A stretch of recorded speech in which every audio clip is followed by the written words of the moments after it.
This class is class number 5 in the course on how yoga can support mental health. And the title of this class is Overcoming Fear. And we might think that that's quite a limited concept, but I'm going to argue that fear is actually what is underpinning many of the causes of suffering and emotional turbulence and discomfort that many people experience. If you're already doing a yoga practice, you may already be someone who has the tools through breath work and physical practice to kind of control those fears and draw yourself into that steady, comfortable equanimity that is written about in the yoga texts. But for those who are stuck with fear, I mean, it can trigger stress, anxiety, and depression. And a lot of people carry emotional scar tissue from the past. So things that haven't gone well, just as everybody's life includes events and circumstances that are highly challenging, traumatic even.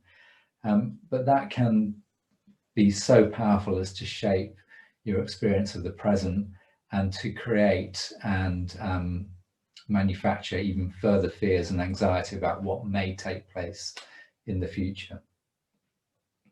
And the fear is experienced both in the physical body, in posture, in tension, but also, of course, mainly in the emotions, maybe shortness of temper, emotional variance rather than steadiness, and psychological disturbance. So the problem really is one of the neocortex and the fact that we have these hugely advanced brains and are able to imagine and conjure up so much, which is a powerful tool for good, but also can really attach to fears and shape our life into one of suffering. So I always mention dogs and my dogs, Mr. Whippy and Poppy the Whippets, because they have less developed brains, they tend to just reside in the moment, and we can always learn a lot about the ability of just being in the present and being in a relaxed state from watching animals, including pets. So just to, before we start, root this in the yoga tradition. Yoga starts from a first principle that we are all perfect, and that principle is called Purusha. So if you start from that principle, which, by the way, that's a philosophical position rather than a theological or moral one. So it's based on a philosophical understanding of the way the universe works. And the yoga text would say that if you're suffering a lot of fear, you're really suffering different levels of ignorance or different levels of not seeing your true self, because your true self is perfect. So there's nothing to be fearful of. It's perfect and unchanging. So in class, we try to cultivate that sense of the first principle of all being perfect and still by practicing being absorbed in the present moment, because it is the only time that counts, and also through self-acceptance and surrender. And the goal, or what we're trying to achieve really, is to use the tools of yoga to overcome fear and create a safe psychological space in which we can flourish. Okay, so let's begin with a little bit of coming into our physical structure and connecting to breath. So sitting comfortably, some of you in a chair as I am, some of you on a mat. If you're on the mat, sitting cross-legged, just make sure you've got enough support so your spine is effortlessly upright. Try and feel a lightness in your posture, and maybe make one or two little micro adjustments, which often involves just slightly tucking in the chin, lengthening the back of the neck, and bringing that crown of the head right over the center of the body so that the head is stacked over the heart over the pelvis, and your posture feels light. And it's only in that position, rather than the head forward position that's so common, It's only when this head is stacked correctly that the neck and shoulder muscles can really begin to release. And it's very interesting the way in which, as tension is released from the neck and the shoulders, how that has a positive effect on the mind. And then if you're happy to close your eyes, or have the eyes forward and downcast. And take a moment to notice all your connection to the earth, to the floor, through the hips, the thighs, the feet, any part of the body that is touching the floor. And to feel yourself supported there. Because this aspect of surrender, of letting go to something, in this case the earth, in our posture, is really applicable whether we're sitting or standing. We need to have that trust. And in that trust, we banish fear. And then notice all the sensations in your body. And if you have any aches, pains, conditions, anything going on, maybe a cough or a cold, something seasonal, and all those things create a little bit of inflammation in the body. So you can feel stiffer one week, more flexible the next. So just connecting to exactly how you feel right now. And then beginning to tune into your breath. And unless the nose is blocked, breathing in and out through the nose. And noticing and enjoying every inhale and every exhale. Not being in a rush to breathe in. Not trying to hurry the out breath out of the body like an unwelcome guest. But just a really natural drawing in and letting go.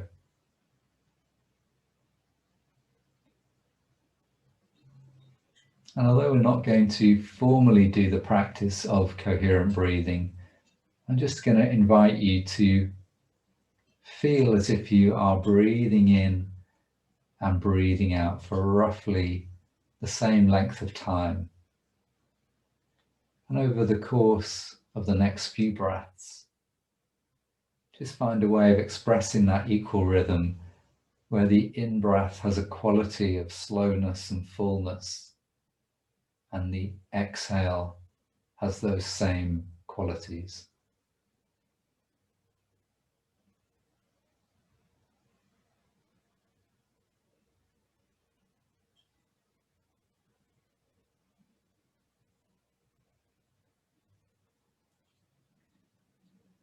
And as you connect to your breath and to the still point, it's maybe acknowledging whether your life is shaped by any particular fears that you would wish to overcome. I'm not offering a cure for that in this class. It's simply about drawing our awareness to that, if it exists, and then using our yoga practice to help us transcend what we can often see are illogical and unhelpful patterns of thinking and emotional responses,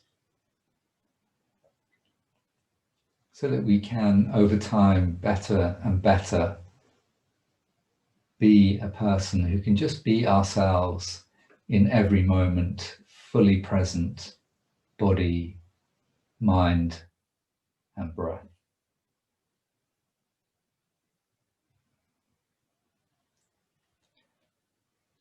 And then blink, open the eyes, bring the palms together in front of the heart. And we'll begin, as we often do, just with this simple breath and movement, inhaling and exhaling, maintaining that same equal rhythm of breath, allowing us to make that connection between the body and the breath, but a connection in which the breath is the master and the body is the student. We allow the arms to follow the in-breath. We allow the palms to touch as they follow the exhale.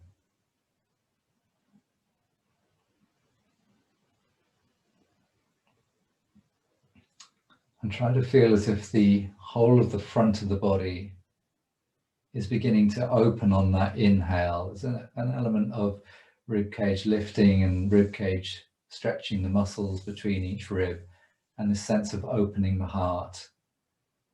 And an exhale, it's not a closing down of this area, not a rounding of the back, it's a sealing in of that intention to be open.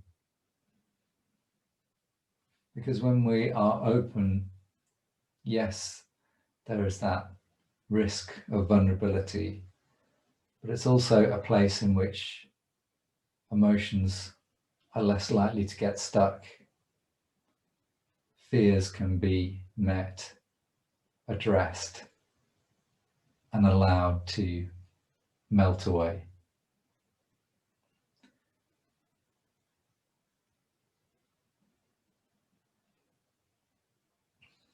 And then at the end of the next exhale, release the arms down just a little way away from the body.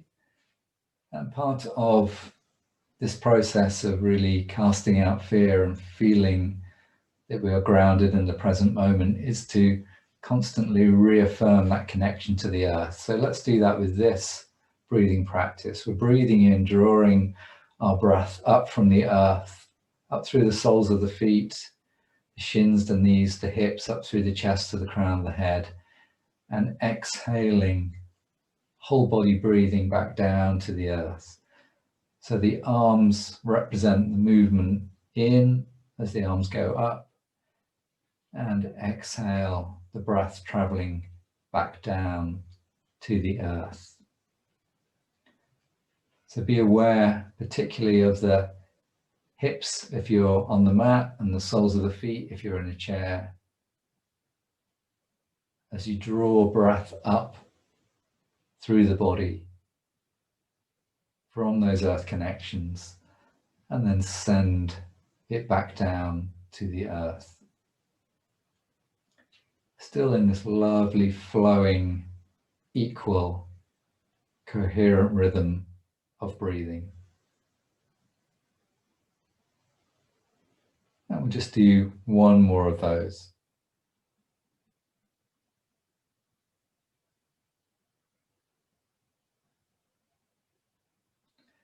Release the arms, take the hands onto the kneecaps, and as you breathe in, just slide the hands up the legs towards the hips. At the same time, draw the shoulders back and take the sternum forwards. We're not going to do anything with the head. And as we exhale, we're going to slide the hands towards the knees.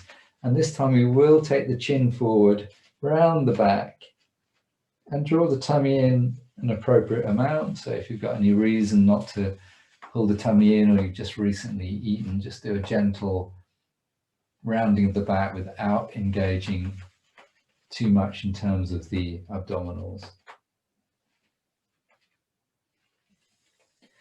So we're working on our spinal flexibility here. And we know that if we can keep the spine mobile, if you like, keeping the spine young in terms of its range of movement, that also seems to translate into kind of mental flexibility and emotional adaptability. When you meet people who are very fearful and very fixed, they can also be very stiff in their body.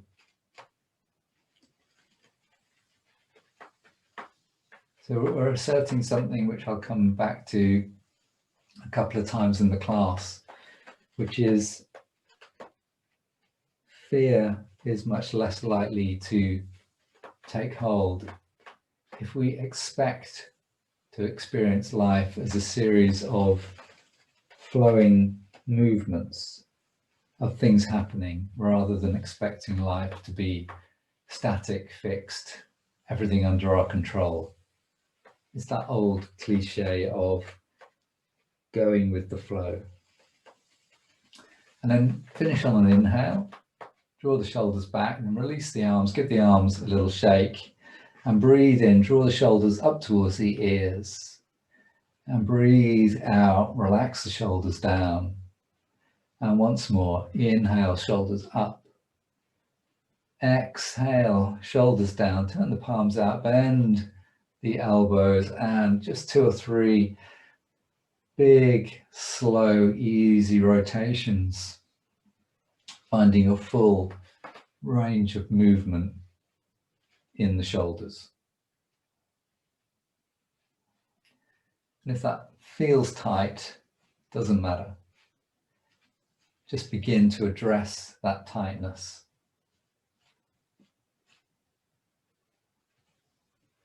And then once round in the other direction. And then release. So the last thing we're going to do, or last but one thing we're going to do actually in the chair, is just a little bit of shoulder release with the belt. If you haven't got a belt, you could use an imaginary belt, or as I've said, if you don't have a yoga belt, you can always use anything, a scarf or a very long sock, or a tie, or an actual belt, but something that's a little bit stretchy is better.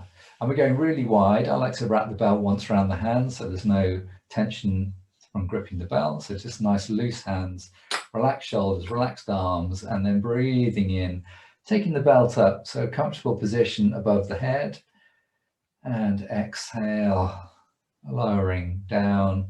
Release the shoulders at the end of every exhale. Inhale, coming up, and then just go back a little bit. Exhale, inhale, coming up, exhale, down. If you felt the elbows buckling as you took the belt over the shoulder, go a little bit wider, and just make sure you stay within a pain-free range of motion, whatever you're doing. So this time, for those who can, we're going to go exhale all the way down the back, relax the shoulders, inhale, coming up, exhale, release down, relax the shoulders. We'll go there once more. Inhale, over the crown of the head and back. Exhale, releasing down. Inhale, coming up, and exhale, release. And then make the belt a little bit shorter. We're just going to do a really simple side stretch here. So you could do it with the belt in front if you've got shoulder issues, or the arm kind of over the crown of the head, or you can come back quite a long way if you want to. And we're just going to use the arm that is closest towards the floor to draw us into a side stretch. Doesn't matter which side you do first. And just kind of guiding the torso over, and then the elbow that's gone high into the air, just begin to reach that up towards the ceiling as much as you comfortably can. And while you're doing that, feeling that this side of the chest is open, so as you breathe in, perhaps a feeling that more air is going into the lung on this open side, the intercostal muscles being stretched, the armpit being stretched, and probably the strongest stretch you'll feel on the outside of the arm there is that tendon of the big latissimus dorsi muscle in the back, and it is one that can get tight. So this is one to do and hold for a few breaths if that's what you're feeling. But we're just mobilizing, so I'm not going to stay there for ages. Inhale, coming up, and then let the opposite elbow bend. And again, reaching up towards the ceiling, just letting the belt assist you in the stretch, opening the other side of the ribs, breathing deeply and steadily in your equal rhythm.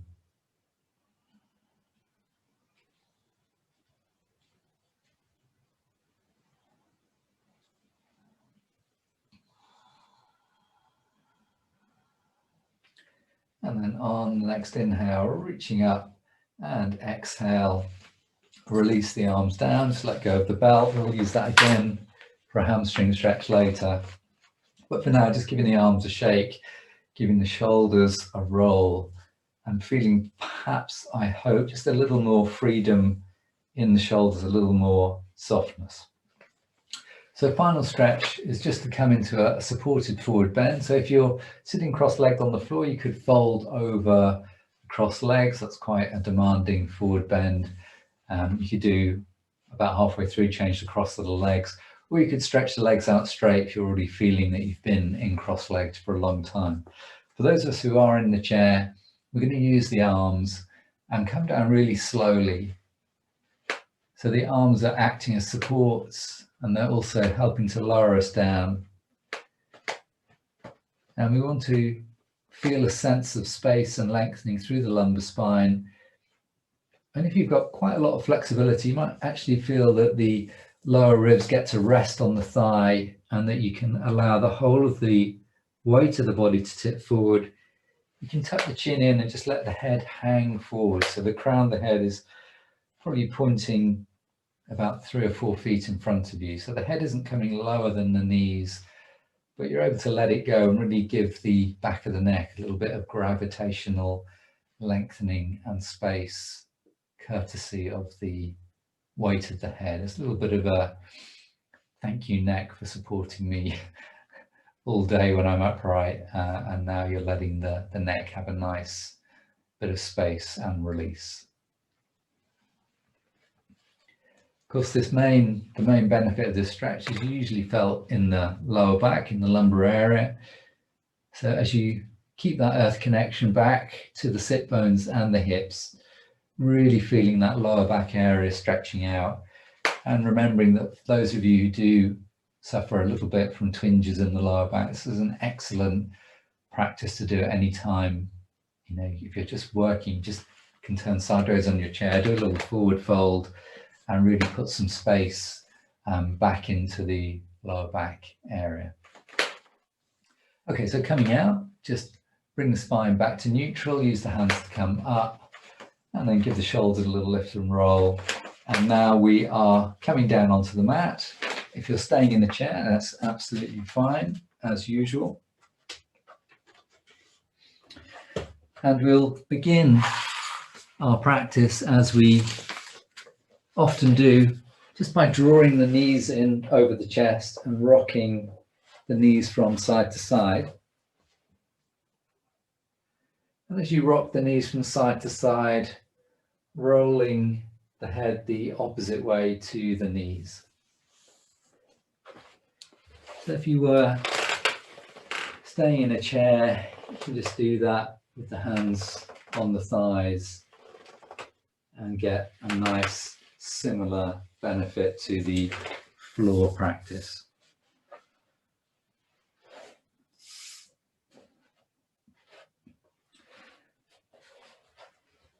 So what we'll do now is just let the left leg go down and stretch the leg away. We often do this version of Apanasana. So you're holding the outside of the shin, or if you've got any knee problems, the thigh is often better. And on an exhale, drawing that thigh, that right thigh, in towards the lower ribs. And at the same time, really actively stretching through the left heel of the straight leg, pulling the toes back. And as you inhale, just allow the knee to come away, create some space for that breath. And exhale, drawing the knee in, still persisting with our equal rhythm of breath. And then we're going to change legs and do exactly the same on the other side. In the chair, this would be exactly the same. Inhaling, straightening the arms, and exhaling, drawing the thigh in.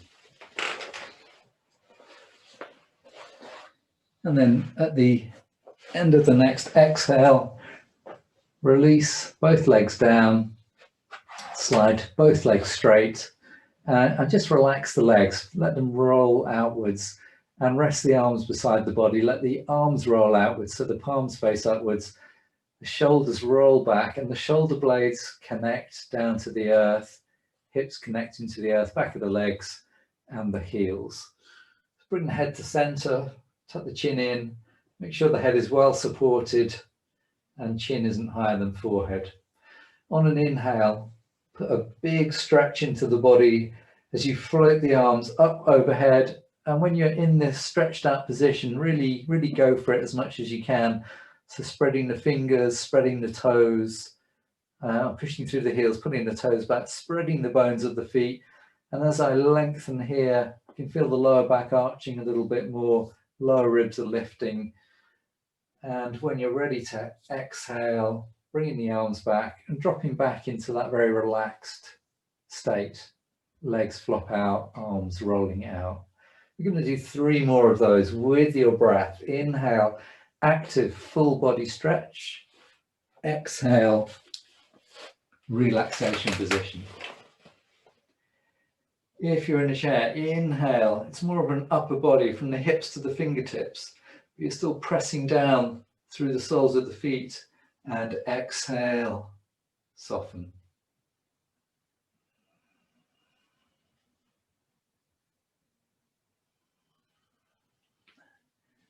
And when you've completed 3, you're back in that relaxation position, seated or lying down.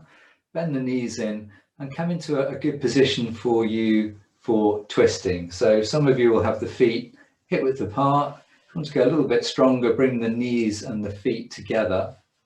If you're in a chair, you just keep the feet hip width apart.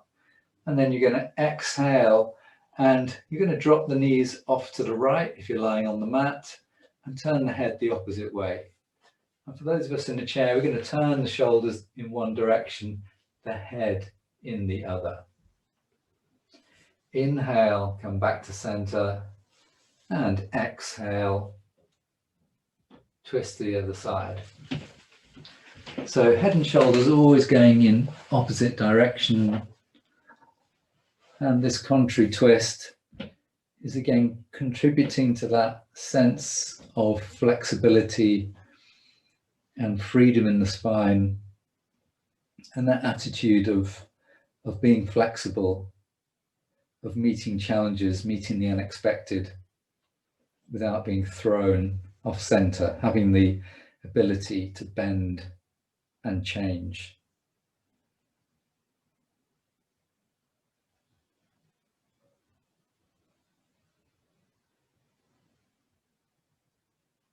Fantastic. So next time those on the mat, next time the knees go to the left and the head to the right, make that the last one. Come back to center, bring the knees back in over the chest.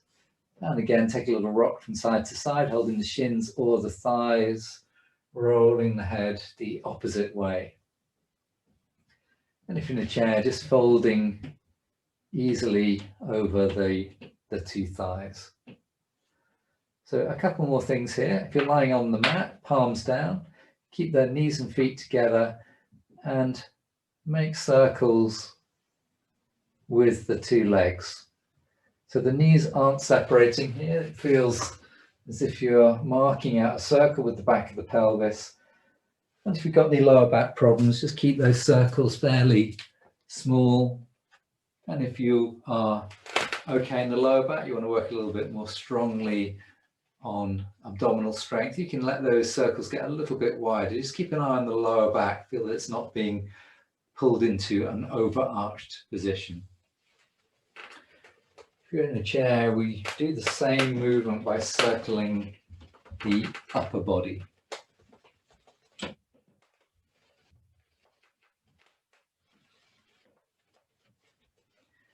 Very nice. And then coming back to center. This time we will allow the knees to separate, one hand on each knee. We'll take a little bit of time here to do 2 practices to open the hips. So important to keep the hips open. And, you know, the yoga tradition is very broad. It incorporates a lot of people who do a lot of other work, psychological, emotional, body work. So there are many complementary disciplines and perspectives, which is why the yoga tradition is so fascinating, and why it's so important to find the right kind of practice and teacher that suits you. But in some of the work that's been done on the mind-body connection in terms of emotion and fear is also to do with tightness in the hips and not being able to express the kind of energy of the pelvis, so including things like sexuality and reproductive issues and sexual identity, all that being kind of blocked or unexpressed due to tightness in the hips. So I'm not saying that is a scientific fact, it's just a conclusion that some who have worked in this area have addressed. Doesn't really matter, because we're going to do it anyway to mobilize our pelvis, and it's certainly true that having freedom and a big range of movement in the hips helps in many ways. So just do that for another couple of rotations. Change the direction if you are just been going around in one direction. And those working the chair will remember from previous weeks that we just do this one as one leg at a time, one hip at a time, circling in one direction and then the other. Lovely. And then next time the knees come together, just bring the knees in, another rock, another little counter pose, and then our last hip opener on the mat is going to be bringing the knees, the thighs and the ankles together, and then allowing the knees to move away from each other and coming towards a position where the soles of the feet are pressing against each other. And some of you may not get there if the knees are up here, and if you're kind of halfway between upright and the floor and there's anything going on in your hips, it can be a little bit uncomfortable. So this is where a couple of cushions to support the knees could be really helpful. Cushions or a blanket are better than yoga blocks because they will just hold you in a fixed position. If you have some softness, then as your hips open and melt and begin to express the space that you're seeking, the legs can just sink a little bit deeper into that support. If you're just hanging out here and there's tension in the hips, everything's just going to get worse. So that support is quite important if you need it. I'm going to take a couple more breaths here. Think about that nice smooth exhale helping you to embody the sense of space and release. And maybe you'll feel the knees just giving a little bit more space as they move towards the floor, that space in the hips. So in the chair, we just move towards a similar position, knees separating, soles of the feet coming towards each other. Sometimes you have to shuffle forward a little bit on the chair to achieve that. So hold on if you feel at all unstable. Don't go too near that front edge of the chair. Okay, we're going to come out of that one. So you may like to use the hands just to draw the knees back towards each other. And if you're on the mat, hug the knees in over the chest. And if you're in a chair, gentle forward fold. Okay. So our final two practices, and then we'll come up to standing to do the main couple of postures for this week. You can do a hamstring stretch now. So take the belt around the foot. Maybe if you're on the mat, you're doing this from the floor. And as you breathe in, you're bringing the knee in close to the chest. And then as you breathe out, you're allowing the leg to straighten and take that stretch. If you're lying down, keep the other leg bent. Stretch the foot up towards the ceiling on exhale and release the stretch on inhale. And you can see how that works in the chair. Be really honest about what you are sensing in the hamstrings. Don't be harsh on yourself. Don't jump into memories of the past, that moment in life when we feel we had long hamstrings or not, or make any absurd promises for the future that you are going to find hard to keep. Instead, just enjoy whatever you are feeling in your hamstrings and the space in your leg right here, right now. So on this next exhale, we'll just move into holding the stretch. And this is where some of you may deepen it a little by drawing this leg, straight leg in towards the body. Try and do that in a way that doesn't create a huge amount of tension in the target muscle. Any shaking, you've gone a little bit too far, so just back out slightly. And again, steady breath as we let this stretch fully express itself.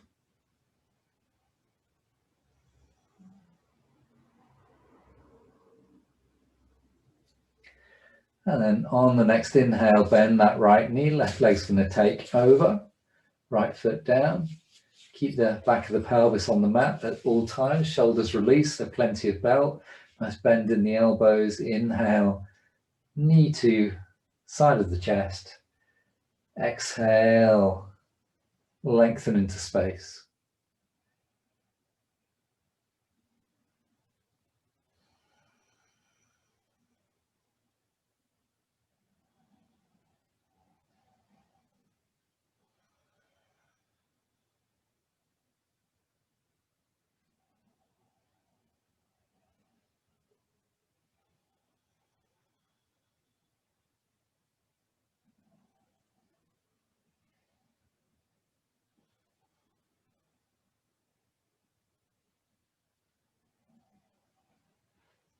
And on the next exhale, coming into that held stretch and allowing the breath to really work its magic in that stretch. Allowing the back of the left leg now to comfortably find its fullest expression of space.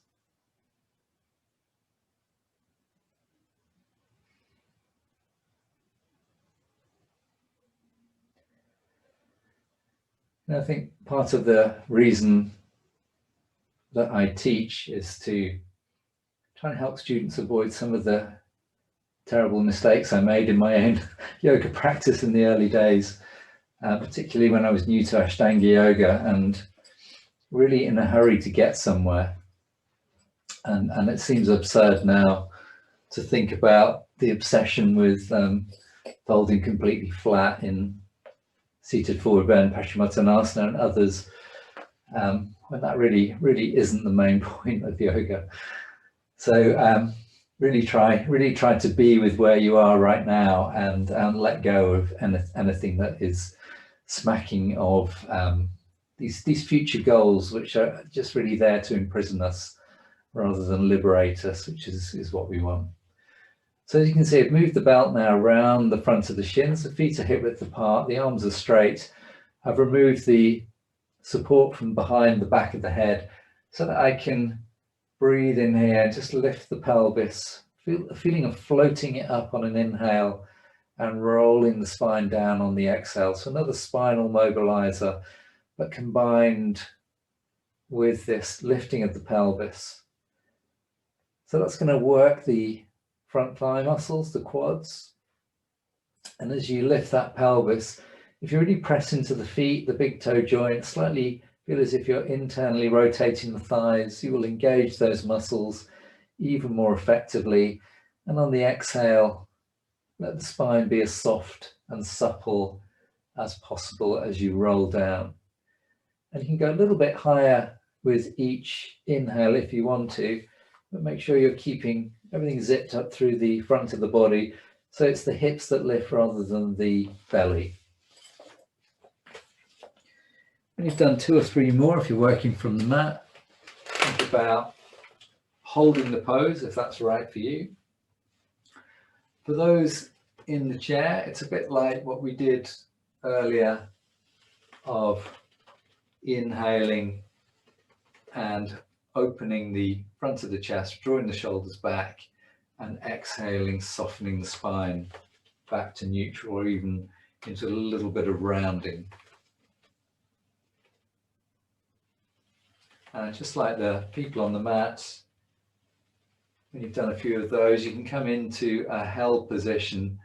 And once you're in the held position, it might be helpful to release the hands down or even take the hands back and grab the sides of the chair, if you have the right kind of chair for that, to draw the shoulders back and down and really lift the heart in this position.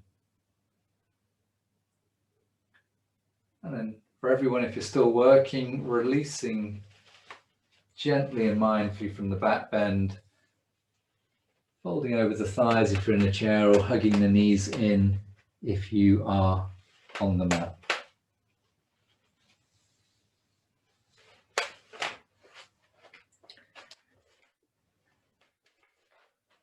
Great, so we're going to come up to standing now.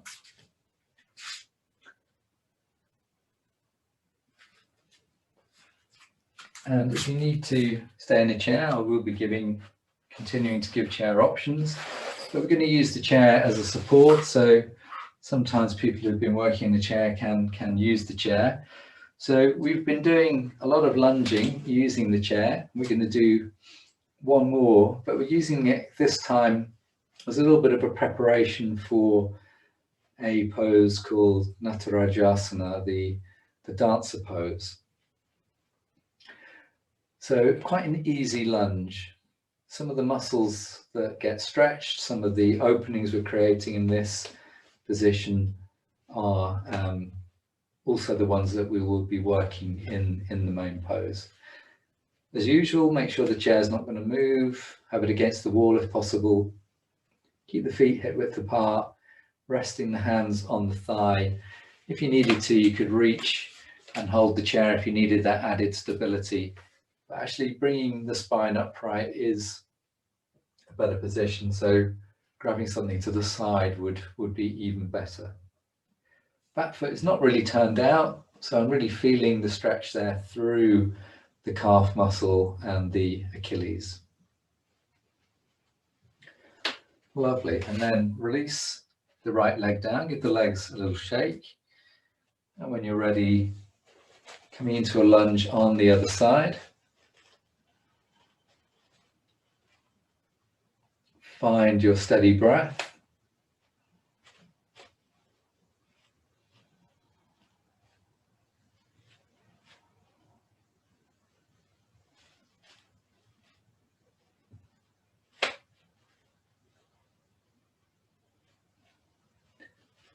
And then releasing, and again give the legs a little shake. So I'm going to turn the chair around because I'm going to use the back of the chair for support now. After that very asymmetrical movement of the lunge, we're going to take a little downward dog by using the back of the chair, keeping the knees bent and just sinking the spine down, stretching the hips away from the crown of the head. Try and have a really flat back. And when you're in that position and the spine is as long as it can be, and you've got a little bit of engagement through the lower abdominals, you can just add in a tiny bit of straightening to the legs to stretch the back of the legs. Make sure you don't interfere with what is going on in the spine. There should be no rounding of the back as you do that. So a couple more breaths in downward dog.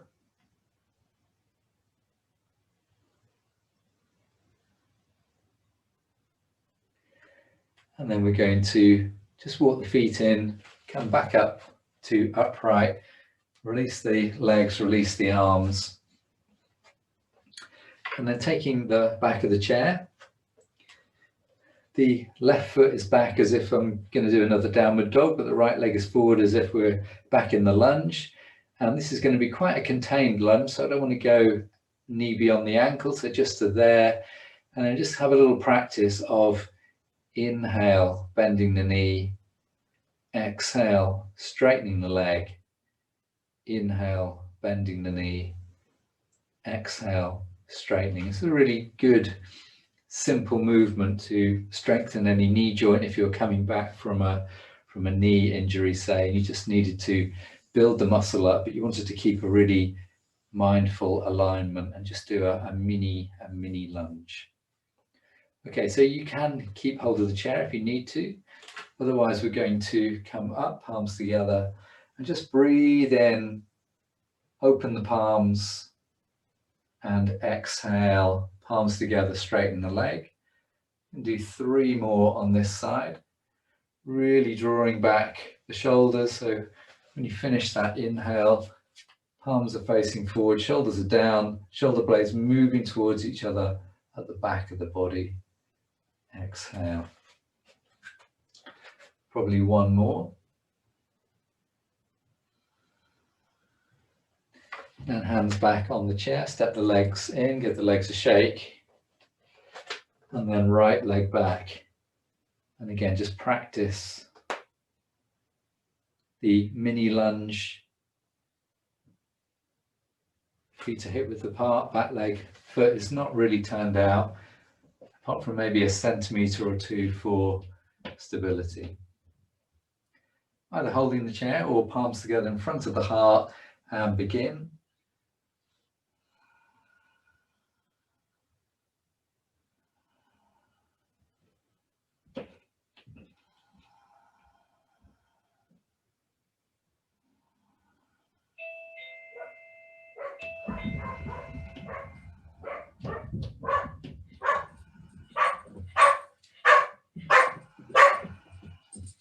I apologise for my dog's barking.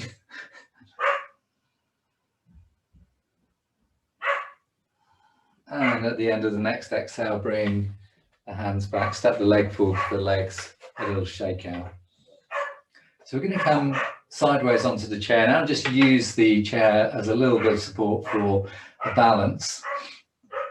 So as you breathe in, just lift the toes and keep the toes lifted.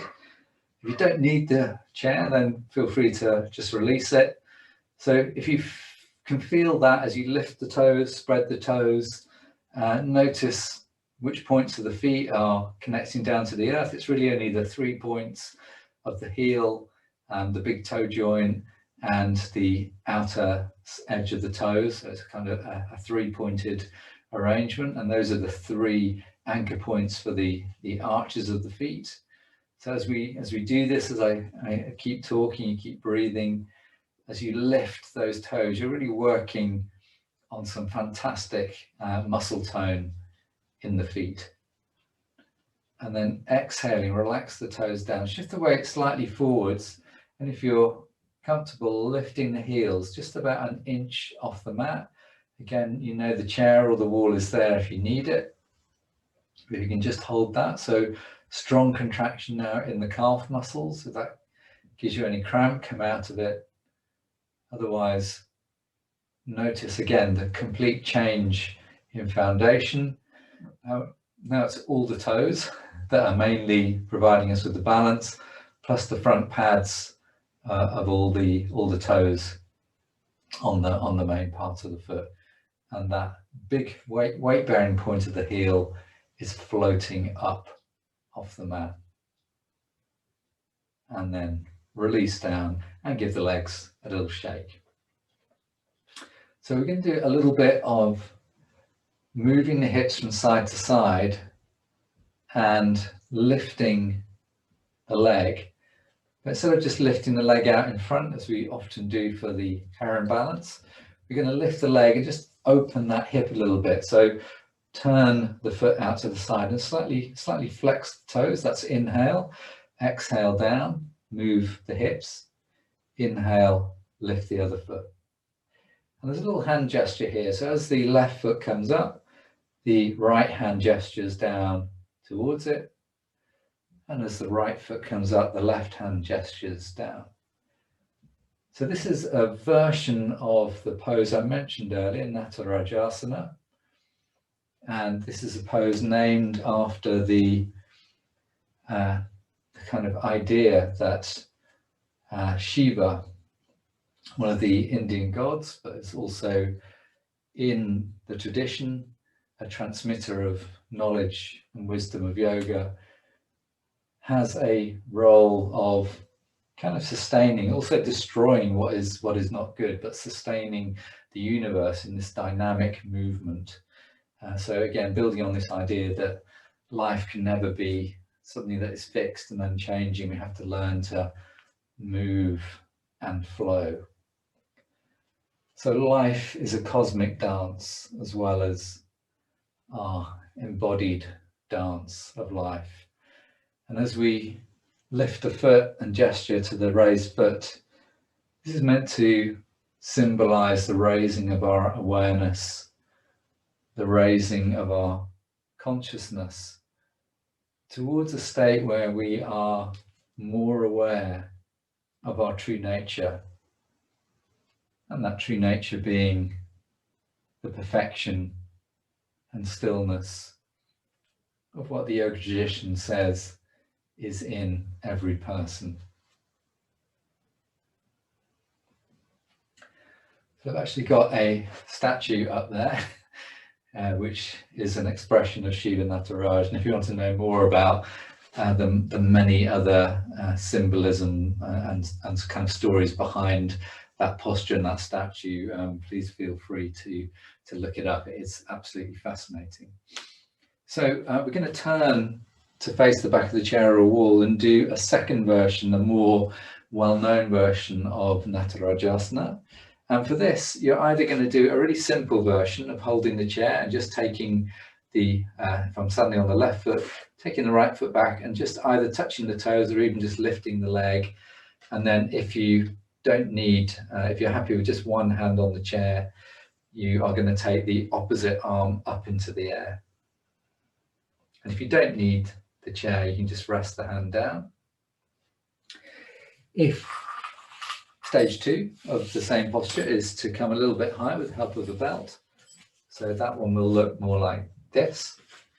So again, nice straight arm, nearly reaching the foot. And then the chair is there.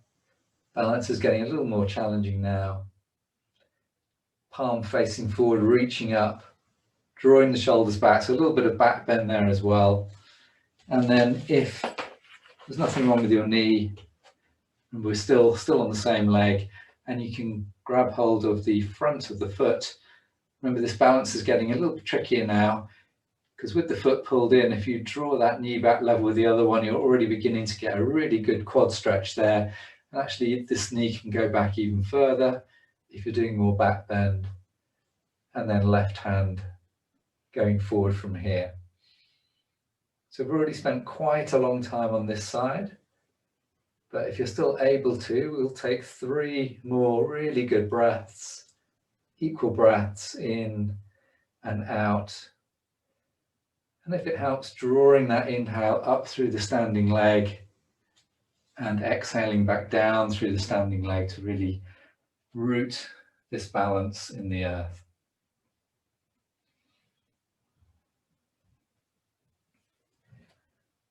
At the end of the third breath, just mindfully releasing that right leg down, give the legs a little shake.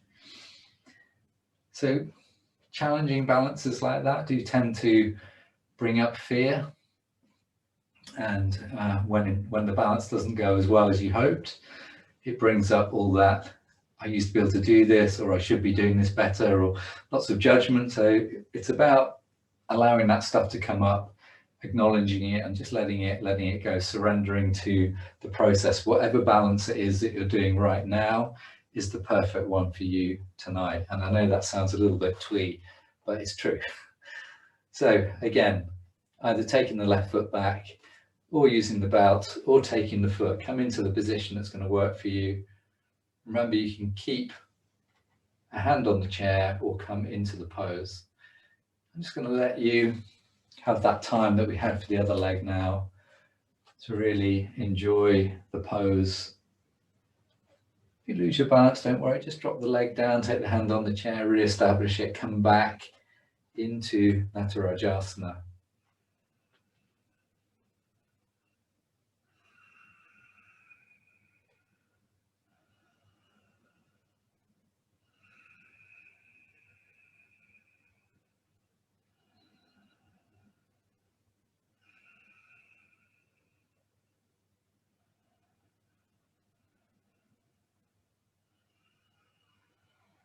If you're still working, just maybe one more full inhale and exhale, and then release down, and use that supported downward dog as your counterpose to come back to the center of the body. And as you sink the hips back, really notice how you are in your body, notice the sensations, experience that connection to the midline of the spine, to that feeling of being right in your center, of embodying that essence of you that is able to rise above the fear generated by the mind, by anxiety, by past experience. Knowing that that is a journey, as a long project, not something we can just click our fingers and solve with a yoga posture.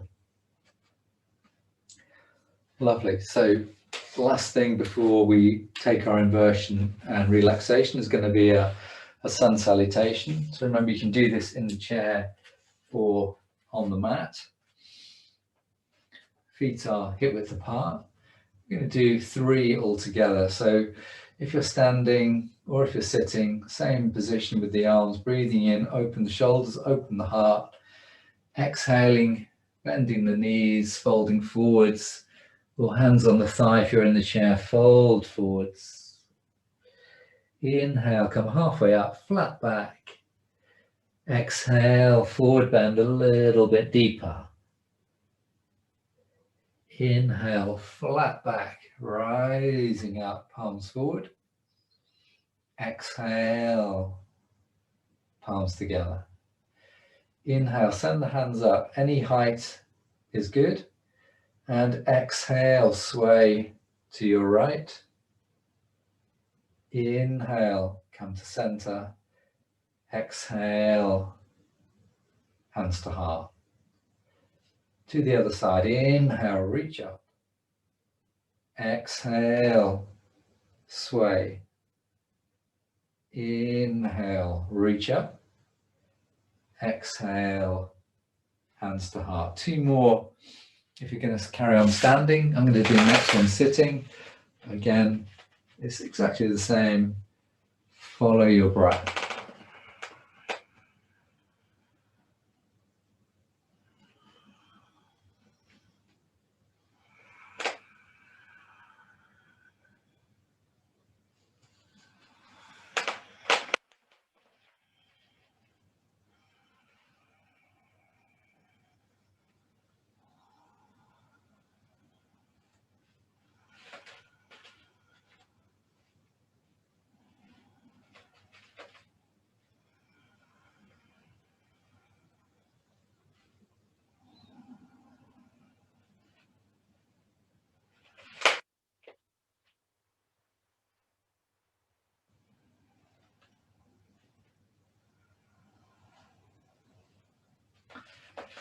Done 2 rounds, do 1 more in your own time. The coherent breathing chime track, or the piano track that I played before class, is a really nice background sound to have while you're doing this sun salutation, allowing the music just to cue the breath and take you in and out of each pose.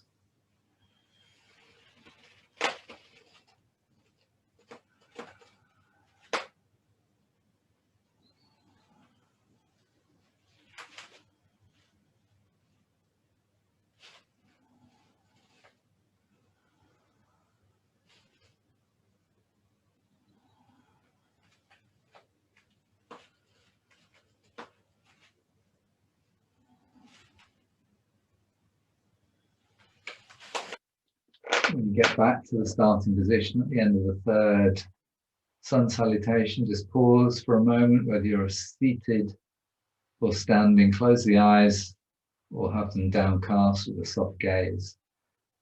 And just take a moment to notice exactly how you feel.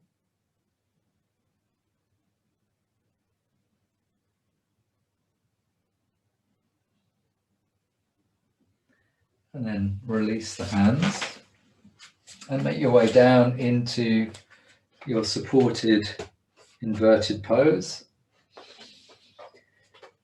resting the head on a blanket, supporting the back of the pelvis with a yoga block or brick or a thick book or a pile of magazines, whatever comes to hand. So you've got the legs, the hips a little bit higher than the heart, head supported. Close the eyes or have a soft gaze to the ceiling and just let yourself soften and surrender to the restorative qualities of this mild inversion.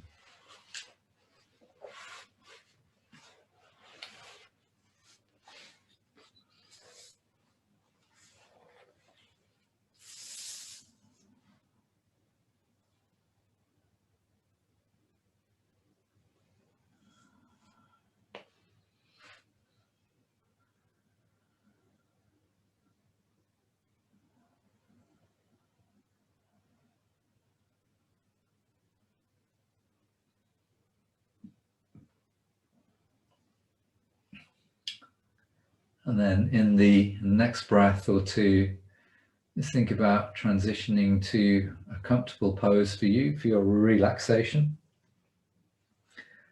Add on any extra layers, throw a blanket over yourself. Be either lying on the mat with the legs straight or knees bent, or even lying on your side if that's more comfortable for you. If you're in a chair, try to come down to the floor, unless you've got a really well supported chair. And if you can't come out of the chair, use the relaxation more as a mindfulness and concentration practice.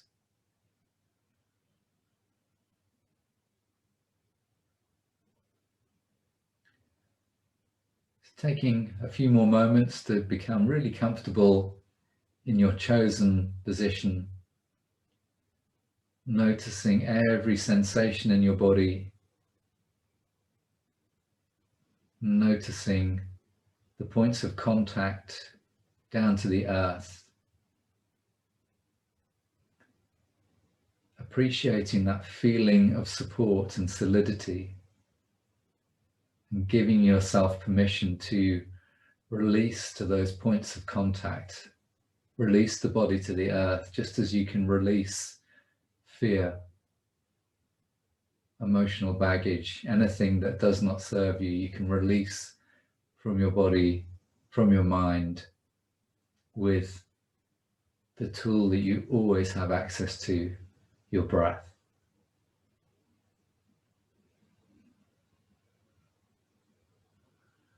We're staying with an implied, easy, equal rhythm of inhale and exhale without really making any effort. Instead, just focusing on the quality of the in-breath, the renewal, the energy, the nourishment, and the qualities of the out-breath, the release, the surrender, the processing.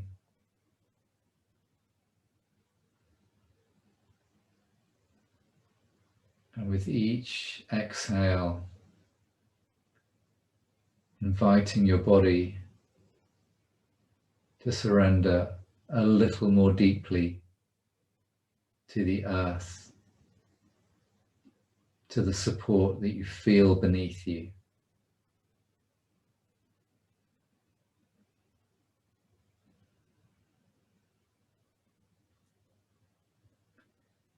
And just keep this sensation of release as a general one, of exhale, releasing tension, releasing whatever it is you feel you need to let go of. And if you really have something in your mind that you want to let go of, also feel free to make that a focus for this relaxation and slowly breathe out what it is you wish to release. And that inhale over time is helping us to support the resilience, the strength, the identification with what is real and unchanging, and letting go of fear and anxiety, and that which is just a product of the mind, the activity of the mind.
And now allow your breath to deepen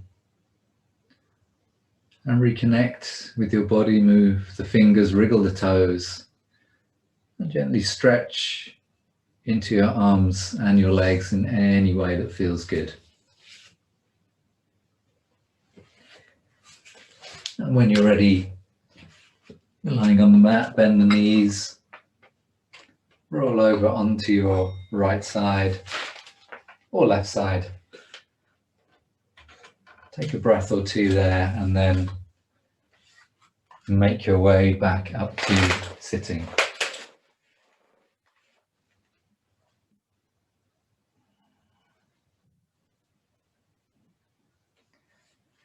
Thank you very much for joining me this evening. I hope you have a wonderful rest of the week, and I'll see you next week.